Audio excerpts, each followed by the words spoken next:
Boa tarde, sou Darlan dos Santos Oliveira Júnior e eu vim aqui me apresentar. Tenho 24 anos de idade e estou aspirando e estudando para me tornar um desenvolvedor de software.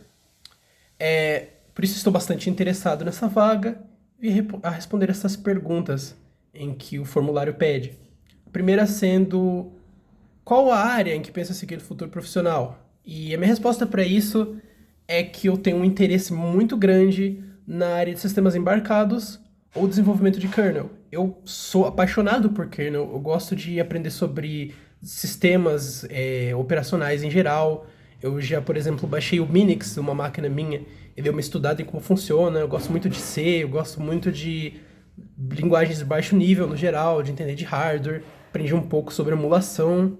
Então, eu sou bastante aficionado nesse tipo de coisa. Atualmente, no caso, eu ando aprendendo bastante de emulação, tentando fazer um emulador com um projetinho mais particular meu. E fora isso, eu também sinto que uma área que eu poderia gostar bastante seria o analista de qualidade. Porque eu gosto muito de ter aquela base de entender o que é um software bom, conseguir julgar a qualidade de um software, criterizar o que faz um software ser bom, ruim, funcional, ou servir o que ele quer entregar, os requisitos funcionais e não funcionais, no geral. É uma área que eu gosto bastante. Qual o nível de organização para quaisquer atividades na sua vida? Eu sinto que eu gosto de modularizar o que eu preciso fazer. Então, eu tenho, por exemplo, uma rotina do dia e eu divido áreas específicas dessa rotina, assim como datas ou horários, para eu fazer cada coisa. Então, por exemplo, se eu acordo meio-dia ou acordo 8 horas da manhã, eu vou pensar no que eu vou fazer no resto do dia no geral. Então, vamos supor que eu acorde 8. Das 9 até os meio-dia eu vou, por exemplo, ter um tempo para descansar. Da 1 até as 3 eu vou estudar. Depois disso eu vou arrumar a casa, vou limpar o chão, guardar as coisas, e aí eu me arrumo para ir para a faculdade. Se eu estou trabalhando, eu vou modularizar essa rotina para ser uma coisa diferente. Então, por exemplo, agora eu sei que eu tenho menos tempo, então aquele tempo inicial que eu colocava para descansar eu vou diminuir um pouco, e eu vou colocar o meu tempo de estudo no lugar daquele tempo todo. Vou conseguir me organizar o suficiente para poder fazer o que eu preciso. Então, eu vou ter o estudo, eu vou ter a hora para eu descansar, tudo certinho. Pergunta número 3.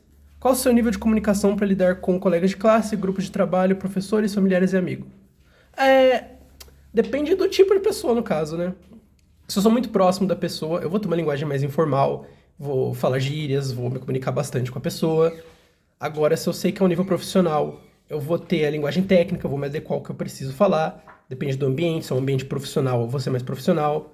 Claro, você nunca ir muito além naquele nível super culto, nem nada do tipo, mas ainda assim, sendo profissional, me comunicando com a linguagem técnica, sabendo falar para a pessoa da maneira em que eu devo, no ambiente em que eu devo me comunicar com ela daquela forma.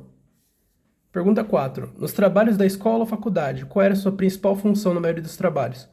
Eu tenho um costume muito grande de eu ficar como responsável pelo projeto ou ficar responsável pela documentação mais apresentação dele. É muito comum o povo me pedir para apresentar projeto porque eu tenho mais facilidade em fazer o diálogo. Porque eu costumo dar uma brincada no meio, puxar alguma coisa, alguma experiência minha em relação ao assunto que eu estou apresentando. Então, por exemplo, agora na faculdade, no primeiro semestre a gente teve um projeto simples, agora já estou no terceiro. No primeiro semestre a gente teve um projeto simples, que era uma coisa mais teórica, que a gente tinha que montar um protótipo, que era para poder entregar educação para os lugares mais pobres do mundo. A ideia do projeto, o tema era esse. A gente fez um software educacional, eu fui fazer a apresentação. E me deixaram para explicar como que o software funcionava, qual era a ideia dele, a que público esse software ia servir. Pergunta 5. Quais as características que você julga necessário para um bom gerente de projeto? Eu sinto que além da liderança no geral, entender quando cobrar o seu grupo e como abordar a cobrança do seu grupo. Porque se você está num projeto grande, até num projeto pequeno, mas principalmente num projeto grande, para entregar e entregar com qualidade, você não vai conseguir fazer sozinho. Você vai precisar do seu grupo inteiro lá. E às vezes é difícil porque tem gente que faz mais, tem gente que faz menos, tem gente que entrega o que precisa, tem gente que não entrega. Então você vai precisar saber como abordar essa pessoa. Lidar com gente é sempre a parte mais difícil desse tipo de projeto, mas é também a mais importante. É isso, gostaria de agradecer pelo seu tempo, obrigado e boa noite.